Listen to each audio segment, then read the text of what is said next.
এই দোয়াটি 7 বার পাঠ করুন। দয়াময় আল্লাহ রাব্বুল আলামিন 70টি বড় বড় বিপদ থেকে আল্লাহ তাআলা আপনাদেরকে হেফাজত করবেন।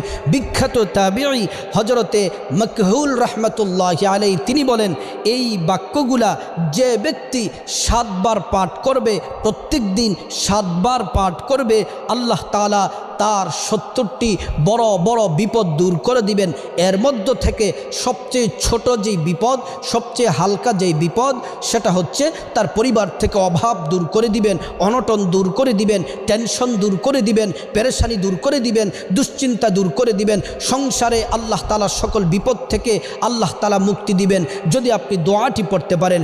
দোয়াটি হলো লা হাওলা ওয়ালা কুওয়াতা ইল্লা বিল্লাহি ওয়ালা মালজা মিনাল্লাহি ইল্লা ইলাইহি। প্রিয় দিনী ভাই ও বোন, কষ্ট করে দৈনিক এই দোয়াটি 7 বার করে